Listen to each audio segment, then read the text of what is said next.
आज वीडियो रे तुम मानकर अष्टम श्रेणी साहित्य बहिर पाठ 2 विहंग विप्लव ए चैप्टर टिरो प्रश्न उत्तर गुडी का आलोचना करिबा। देखो पाठ्य अंतर्गत मो बुझिबारे क निम्नलिखित प्रश्नर उपयुक्त उत्तर पाखरे तारा चिन्ह दियो। तो उपयुक्त ठीक उत्तर पाखरे तारा चिन्ह देबा। 1 नंबर मा हळदी बसंत मुंडरे काहेकि चिंता माडी पडुची। तो माँ हलदी बसंत मुंडरे काहेकि चिंता माड़ी पड़ुथिला तार ऑप्शन गुडिक देछि। करे बसंत ऋतु अल्प किछि दिन मध्यरे चली जिवो। करे बुढ़ा मांकड़ डाल को डाल डे हैरान करुथिबारु। घरे माँ हलदी बसंत बसा तयारी करि पारु नथिबारु। घरे मिठा पाचिला कोली गछ मानकरु सरी सरी आसु नथिबारु। तो पिला माने एहार सठिक उत्तर हे जिवो ऑप्शन ग माँ हलदी बसंत बसा तयारी करि पारु न थिबारु। एभली स्टार चिन्ह देबो। तापरे 2 नंबर बुढ़ा मांकड़ काहा बसार छाई माडे नाही। ऑप्शन गुडी को करे डामरा काउर खरे सागुणार गर गंगेईर घरे कजलपातिर। तो 2 नंबर ठीक उत्तर हे जो डामरा काउ। काहे ना डामरा काउर डर रे बुढ़ा मांकड़ ता बसार छाई माडे नाही। बुझियला। 3 नंबर निम्नलिखित चढ़ई मानक मध्यरे केउ चढ़ई गायक जातिर। ऑप्शन गुडी को करे कुआ खरे मयूर घरे हलदी बसंत घरे बग। तो 3 नंबर के गायक जातिर ना मयूर है। 4 नंबर पक्षी जातिर सभ्यता संस्कृति शिल्पी मानक द्वारा बंचीछि। तो एक कथा किए कहिछि। ऑप्शन गुडी को करे मयूर खरे बग घरे बुलबुल घरे काउ। तो कथा किए कहिछि पिला माने ना ऑप्शन एठी घ हे जिवो। किए कहिछि ना काउ कहिछि। बुझला। तापरे 5 नंबर समग्र वसुधा हमर जन्मभूमि आमे काहाकू पर बोली भाबु नाहु। पठित गल्प रे एकदा किए काहाकू कहिछि। तो 5 नंबर ऑप्शन गुडी को करे हळदी बसंत घरे कोइली घरे गेंडालिया घरे कजलपाती। तो यार सठिक उत्तर हे जे पिला माने हळदी बसंत एक कथा कहिछि। जे को कथा कहिछि ना समग्र वसुधा हमर जन्मभूमि आमे काहाकू पर बोली भाबु नाहु। तापरे 6 नंबर चढ़ई मानक मध्यरे केउ चढ़ई भलो लोकी करी कली कजिया मेंटाई दिए। ऑप्शन गुडी को करे हळदी बसंत घरे मयूर घरे कजलपाती घरे शंखचिल। तो यार सठिक उत्तर पिला माने कजलपाती हैला। तापरे 7 नंबर हळदी बसंत पाई राजांक दरबार रे किए ओकिलाती करुथिला। ऑप्शन गुडी को करे काउ घरे कजलपाती घरे काकतुआ घरे घरचटिया। तो यार सठिक उत्तर पिला माने के हिजो ना काउ। ओके बुझि पाला। तापरे 8 नंबर। तो 8 नंबर रे प्रश्न अछि प्रथमे राजांकर केउ राय सुनी चढ़ई माने आनंद रे बोबे उठिले। ऑप्शन गुडी को करे हळदी बसंत को आउ थरे बसा तयारी करबा को निर्देश देबो। खरे बुढ़ा मांकड़ को हळदी बसंतर बसा तयारी करबा को निर्देश देबा। घरे दोषी बुढ़ा मांकड़ को कठिन दंड दिया जिवो। घरे बुढ़ा मांकड़ को बण रे केही कथा कहिबे नाही। तो सठिक उत्तर पिला माने दोषी बुढ़ा मांकड़ को कठिन दंड दिया जिवो। ए कथा सुनी सब चढ़ई माने आनंद रे कोन हेतिले बोबे उठितिले।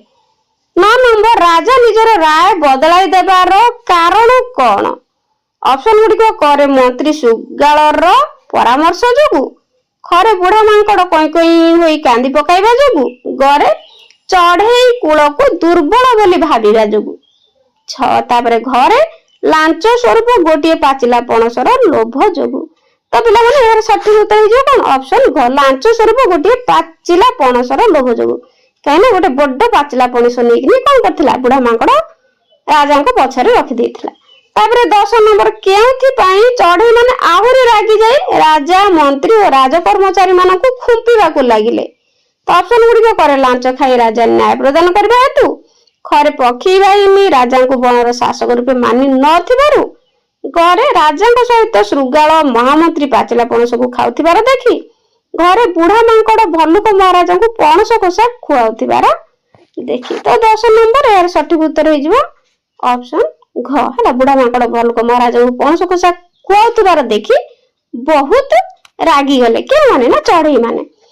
तुमर सांग माने भिन्न भिन्न उत्तर बाछि थाई पारंती।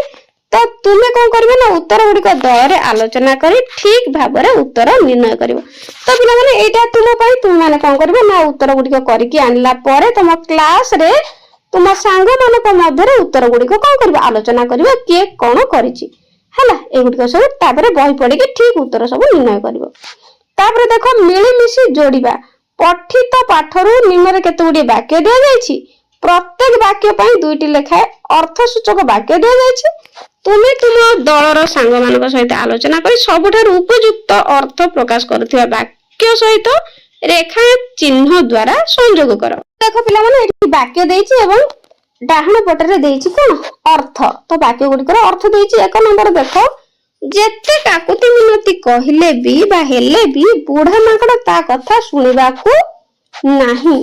तो देखो दीटा ऑप्शन देछि करे हळदी बसंतर धीर स्वर जोगु बुढ़ा माकड़ कर्ण को स्पष्ट रूपे सुबु नथिला खरे हळदी बसंत ता बसा न भांगिबा को अनुरोध कले मध्ये बुढ़ा माकड़ ता कथा केबे हेले मानु नथिला। तो एटा ठीक हि जिवो हला। तापरे 2 नंबर सेथि पई तो बुढ़ा माकड़ आम बसार छाई माड़े नहीं। तो यार ऑप्शन 2 देछि करे डामरा काऊ और आक्रमण को भय करी बुढ़ा माकड़ काउर बसा पाखक जाए नहीं खरे काऊ बसार छाई देखि बुढ़ा माकड़ सेही छाई को न डेई दूरी करी जाई थाए। तो यार ठीक उत्तर हे जो पिला माने ऑप्शन क हैला काउर आक्रमण को भय करी बुढ़ा माकड़ काउर बसा पाखक जाए नहीं। 3 नंबर आजिकाली तो तुम मानकर कच्चेबार तो एक कथा किए कहथिले देखिया हैला काई कहथिले करे देखो गाड़िया पोखरी रे पानी सुखी जाउथबारु गंगे सहज रे माछ गुडी को पाई आनंदित हेबा करे गाड़िया पोखरी रे पानी सुखी आसुथिबारु गंगे सहज रे माछ पाई जाउथबारु एही कथा कहया जायछि। तो पिला माने एहर ठीक उत्तर हे जो ऑप्शन ख हैला गाड़िया पोखरी पानी सुखी आसुथिबारु गंगे सहज रे माछ पाई जाउथबारु एही कथा कहया जायछि। 4 नंबर जोर जार मूलक तार यार ऑप्शन देखो शक्तिशाली ही आधिपत्य विस्तार करिथाय एवं बल प्रयोग करी कार्य हासिल करिथाय। तापरे खरे बल मनुष्य बल प्रयोग करी राज्य सिंहासन रे अधिकारी होई थाए। तो एहर उत्तर पिला माने कोन शक्तिशाली ही आधिपत्य विस्तार करिथाय क हैला एटा ठीक। तापरे 5 नंबर कजलपाती रे सबु कथा तार ए कान रे पसी से कान रे बाहरी गला। तो यार ऑप्शन दीटा देछि देखो करे मांकड़ चढ़ी तुलना रे बहुत बड़ होइतबार कजलपाती सब कथा ता कान रे पसी आर कान रे बाहर जाउथला खरे गर्वी अहंकारी बुढ़ा मांकड़ कजलपाती रो कोनोसी कथा प्रति ध्यान देला नाही। तो 5 नंबर ठीक उत्तर हे ऑप्शन ख हैला। तापरे 6 नंबर आगो पछ को चाहि विचार न कले विचार एक तरफा होई जिबार आशंका अछि त कथा के काहू कहतला काहे की जानिबा करे बुद्धि विचारी स्थिर मन रे विचार न कले राय भूल होई जिबार संभावना को एडाई हेबो नै करे विचार कला बेले विचार को टिके आगो को पछ को चाहिले मानसिक अवस्था ठीक दे। तो एई कथार एई उक्तिर उत्तर हे जिवो क हैला बुद्धि विचारी स्थिर मन रे विचार न कले राय भूल होई जिबार संभावना को एडाई हेबो नै हैला। तो जो काम करिवो बुद्धि विचारी भलो भाव रे करिवो किंतु एई गल्पटी रे मांकड़ कहिछि महाराज को बुझियला। तापरे आगु बुझिबा वाक्य गुड़िक ऊपर आलोचना कर हैला आलोचना करिबा कोन वाक्य देछि ता विषय रे आलोचना करिया। पठित गपरु केते गुडी वाक्य निम्न रे दे जायछि सेगुडी को मन दे पढिबा एवं ता विषय रे चिंता करी यार अर्थ सरल भाबे निज निज मन रे आलोचना करी लिखिबा हैला। तो एहा को तुम सरल अर्थ बोली मध्य भाबी पार। तो सरल अर्थ जेंति लिखा जाय सेही परी वाक्य गुड़िकर अर्थ आमे लिखिबा। तो देखो कर देछि कोन ना किंतु ए पर घर भंगा बुढ़ा मांकड़ तो मोर बसा रखाई देव नाही हैला एकदा की कहिछि ना हळदी बसंत कहिछि काहू बुढ़ा मांकड़ को। तो यार उत्तर लिखिबो यार उत्तर लिखिबो पिला माने उक्त गद्यांशटी पठित साहित्य बहिर विहंग विप्लव गल्परु आसी अछि। एठारे गाल्पिक महापात्र नीलमणि साहू बुढ़ा मांकड़टी किभଳି भाबरे निज स्वार्थ एवं शक्ति कारण अन्यर क्षति करुछि ताहा वर्णना करिसेंती। बसंत ऋतु पाखे आसलानी तेणु हळदी बसंत निजर बसा आंब डाल रे थर थर करी 3 थर जाक भांगी सारिलानी मात्र 2-3 थर जाक बुढ़ा मांकड़टी से डाल रे डेई ता बसा को भांगी देउछि। हळदी बसंत बुढ़ा मांकड़ को जेते काकुति मिनती करी कहिले मध्य बुढ़ा मांकड़ ता कथा न सुनी ବାରମ୍ବାର ତା ବସା ଭାଙ୍ଗି ତାକୁ ହଇରାଣ କରିଥାଏ। ଯାହାର ପ୍ରକୃତି ଯେପରି ସେ ସେହିପରି କାର୍ଯ୍ୟ ବାରମ୍ବାର କରିଥାଏ। ବାସ୍ତବରେ ଗାଳ୍ପିକଙ୍କ ବର୍ଣ୍ଣନା ହୃଦୟସ୍ପର୍ଶୀ ହୋଇପାରିଛି। ତ ଏଇଭଳି ଭାବରେ ଉତ୍ତର ଲେଖିବ। ତାପରେ ଖ, ନାଇଁ ଓ ମଣିଷ ପେଟକୁ ତ ସବୁ ନିଅଣ୍ଟ ପଡିଲାଣି ଆଉ। ଗଡିଆ ପୋଖରୀରେ ଆଜିକାଲି କୁଜି ଗେଣ୍ଡାଟିଏ ବି ମିଳିବା କଷ୍ଟକର। ତ ଏହାର ଉତ୍ତର ଲେଖିବା। ଉକ୍ତ ଗଦ୍ୟାଂଶଟି ପଠିତ ସାହିତ୍ୟ ବହିର ବିହଙ୍ଗ ବିପ୍ଳବ ଗଳ୍ପରୁ ଆସିଅଛି। ଏଠାରେ ଗାଳ୍ପିକ ମହାପାତ୍ର ନୀଳମଣି ସାହୁ ମଣିଷର ଅସୀମ ଲୋଭ ଏବଂ ପ୍ରକୃତିର ବିନାଶ ବିଷୟରେ ବର୍ଣ୍ଣନା କରିଛନ୍ତି। ଆଜିକାଲି ମଣିଷମାନେ ଲୋଭୀ ଏବଂ ସ୍ୱାର୍ଥପର ହୋଇଗଲେଣି। ସେମାନେ ନିଜର ଆବଶ୍ୟକତା ପୂରଣ କରିବା ପାଇଁ ପ୍ରକୃତିର ସବୁ ସମ୍ପଦକୁ ଶେଷ କରି ଦେଉଛନ୍ତି। ଫଳରେ ଗାଡିଆ ବା ପୋଖରୀ ଭଳି ଜଳାଶୟରେ ଥିବା ଛୋଟ ଛୋଟ ଜୀବ ଯେପରିକି ଗେଣ୍ଡା ମଧ୍ୟ ଆଉ ଦେଖିବାକୁ ମିଳୁନାହାନ୍ତି, ଯାହା ପରିବେଶ ପାଇଁ ଏକ ଚିନ୍ତାର ବିଷୟ ଅଟେ। ବାସ୍ତବିକ ଗାଳ୍ପିକଙ୍କ ବର୍ଣ୍ଣନା ବେଶ ହୃଦୟସ୍ପର୍ଶୀ ହୋଇପାରିଛି। ତାପରେ ଗ, ଆମେ ହେଲୁ ଶିଳ୍ପୀ, ସମଗ୍ର ବସୁଧା ଆମର ଜନ୍ମଭୂମି, ଆମେ କାହାକୁ ପର ଭାବୁନାହୁଁ, ସମସ୍ତେ ଆମର ନିଜର। ତ ଏହାର ଉତ୍ତର ଲେଖିବ। ଉକ୍ତ ଗଦ୍ୟାଂଶଟି ପଠିତ ସାହିତ୍ୟ ବହିର ବିହଙ୍ଗ ବିପ୍ଳବ ଗଳ୍ପରୁ ଆସିଅଛି। ଏଠାରେ ଗାଳ୍ପିକ ମହାପାତ୍ର ନୀଳମଣି ସାହୁ ବସୁଧୈବ କୁଟୁମ୍ବକମ୍ ଭାବନା ସମ୍ପର୍କରେ ବର୍ଣ୍ଣନା କରିଛନ୍ତି। ଆମେ ହେଲୁ ଶିଳ୍ପୀ, ସମଗ୍ର ବସୁଧା ଆମର ଜନ୍ମଭୂମି, ଆମେ କାହାକୁ ପର ଭାବୁନାହୁଁ, ସମସ୍ତେ ଆମର ନିଜର। ଏହା ଏକ ମହାନ ଚିନ୍ତାଧାରା ବା ବସୁଧୈବ କୁଟୁମ୍ବକମ୍ ଭାବନାକୁ ବ୍ୟକ୍ତ କରୁଅଛି। ଜଣେ ପ୍ରକୃତ ଶିଳ୍ପୀ ବା ଉଦାର ବ୍ୟକ୍ତି ପାଇଁ କୌଣସି ନିର୍ଦ୍ଦିଷ୍ଟ ସୀମା ନଥାଏ। ସେ ସମଗ୍ର ପୃଥିବୀକୁ ନିଜର ଜନ୍ମଭୂମି ଏବଂ ପୃଥିବୀର ସବୁ ମଣିଷକୁ ନିଜର ପରିବାରର ସଦସ୍ୟ ବୋଲି ମନେ କରେ। ବାସ୍ତବିକ ଗାଳ୍ପିକଙ୍କ ବର୍ଣ୍ଣନା ବେଶ ହୃଦୟସ୍ପର୍ଶୀ ହୋଇପାରିଛି। ଭାବି ଚିନ୍ତି ଉତ୍ତର ଦେବା। ପଠିତ ବିଷୟଟିକୁ ଭଲ ଭାବରେ ପଢି ନିମ୍ନଲିଖିତ ପ୍ରଶ୍ନ ଗୁଡିକର ଉତ୍ତର ଦେବା। କ, ହଳଦୀ ବସନ୍ତ ଦୁଃଖରେ କାହିଁକି କାନ୍ଦି ପକାଇଲା? ଉତ୍ତର, ବଣରେ ଚାଲିଥିବା ଅରାଜକତା, ଅନ୍ୟାୟ ଏବଂ ପଶୁ ପକ୍ଷୀ ମାନଙ୍କ ପ୍ରତି ହେଉଥିବା ଅବିଚାରକୁ ଦେଖି ହଳଦୀ ବସନ୍ତ ଦୁଃଖରେ କାନ୍ଦି ପକାଇଲା। ଖ, କୁଆମାନେ କିପରି ଅନ୍ୟାୟର ପ୍ରତିରୋଧ କରନ୍ତି?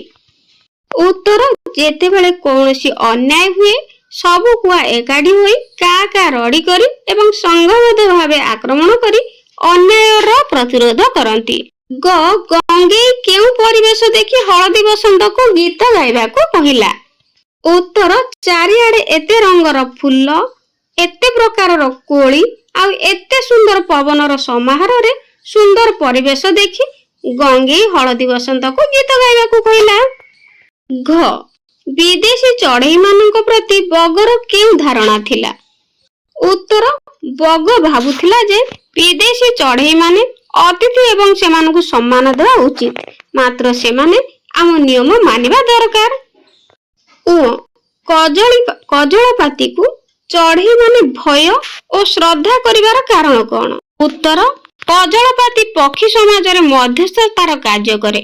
ଭଲ ଲୋକି କରି କଳି କଜିଆ ମେଣ୍ଟେଇ ଦିଏ। ଭଲରେ ନ ମେଣ୍ଟିଲେ କଜଳପାତି ନିଜର ଶକ୍ତି ଖଟାଇବାକୁ ବି ଭୁଲେ ନାହିଁ। ତାର ଟାଣୁଆ ମୁନିଆ ଥଣ୍ଡରେ ସେ ଛେଳି, ମେଣ୍ଢା, ଗୋରୁ ଗାଈଙ୍କ ପିଠିକି ମଧ୍ୟ ହାଣି ଖଣ୍ଡିଆ କରିଦିଏ।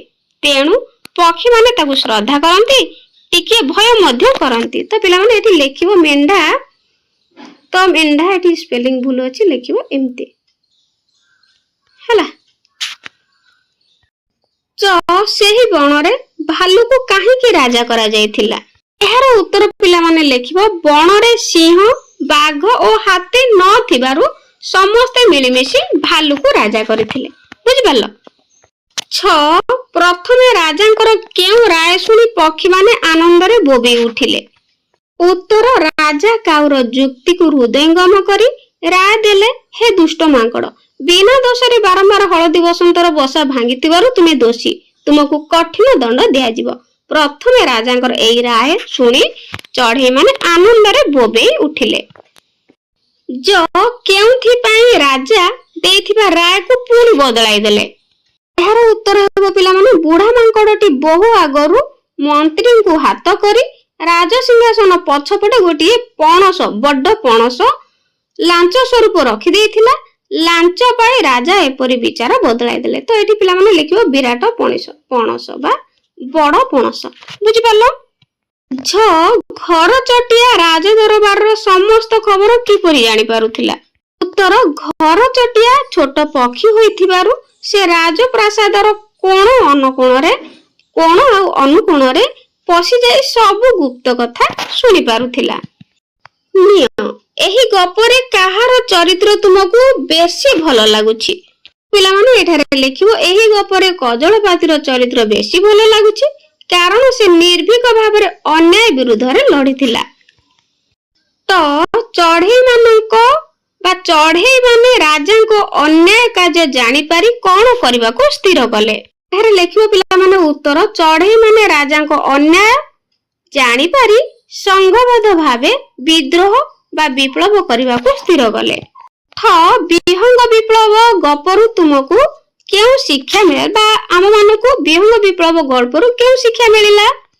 ଉତ୍ତର ଏହି ଗପରୁ ଶିକ୍ଷା ମିଳିଲା ଯେ ଏକତା ହିଁ ବଳ ଏବଂ ସଂଘବଦ୍ଧ ହୋଇ ଲଢିଲେ ଯେକୌଣସି ଅନ୍ୟାୟର ପ୍ରତିବାଦ କରାଯାଇପାରେ।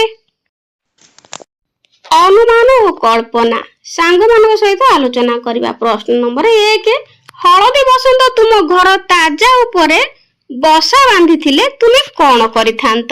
ଉତ୍ତର ଏହାର ଉତ୍ତରରେ ପିଲାମାନେ ଲେଖିଥାନ୍ତ ଯଦି ହଳଦୀ ବସନ୍ତ ମୋ ଘର ତାଜା ଉପରେ ବସା ବାନ୍ଧିଥାନ୍ତା ତ ଏଠି ଲେଖିବ ପିଲାମାନେ କଣ ତାଜା ଉପରେ ବସା ବାନ୍ଧିଥାନ୍ତା ତ ମୁଁ ତାକୁ ଆଦୌ ଡରାଇ ନଥାନ୍ତି ବରଂ ଦୂରରୁ ଠିଆ ହୋଇ ତାର ସୁନ୍ଦର ରୂପ ଓ ମିଠା ସ୍ୱରକୁ ଉପଭୋଗ କରିଥାନ୍ତି। ତା ପାଇଁ କିଛି ଦାନା ଓ ପାଣି ମଧ୍ୟ ରଖିଦେଇଥାନ୍ତି ତାର ସୁବିଧା ପାଇଁ। ହେଲା, ଏଇଭଳି ଲେଖିବ। ତୁମେ ମାନେ ଆଉ କିଛି ମଧ୍ୟ କଣ କରିବ ତାର କଣ ତୁମେ କରିଥାନ୍ତ ଯଦି ବସା ବାନ୍ଧିଥାନ୍ତା ହଳଦୀ ବସନ୍ତ ତା ପାଇଁ କଣ ତୁମେ ମାନେ କରିପାରିଥାନ୍ତ ତୁମ ମନରୁ ଆଉ କିଛି ମଧ୍ୟ ଭାବିକି ଏଠି ଲେଖିପାରିବ। ଓକେ। 2 ନମ୍ବର ବୁଢା ମାଙ୍କଡ ଦୁଷ୍ଟ ଓ ଗର୍ବି ହୋଇନଥିଲେ କଣ ଭଲ ହୋଇଥାନ୍ତା? ଉତ୍ତର ବୁଢା ମାଙ୍କଡ ଯଦି ଦୁଷ୍ଟ ଓ ଗର୍ବି ହୋଇନଥାନ୍ତା ତେବେ ସେ ଅନ୍ୟ ପଶୁ ପକ୍ଷୀଙ୍କ ସହ ମିଳିମିଶି ଚଳିଥାନ୍ତା, ଜଙ୍ଗଲର ଶାସନ ବ୍ୟବସ୍ଥାରେ ଅନ୍ୟାୟ ହୋଇନଥାନ୍ତା ଏବଂ ସମସ୍ତେ ତାକୁ ସମ୍ମାନ କରିଥାନ୍ତେ। ଗାଡିଆ ପୋଖରୀର କେଉଁ ପରିସ୍ଥିତିରେ ଗଙ୍ଗେଇର କଚେବାର ହୋଇପାରିଥାନ୍ତା? ମାନେ ଏଠି ଉତ୍ତର ଲେଖିବ ଗାଡିଆ ପୋଖରୀ ଶୁଖି ଯାଇଥିଲେ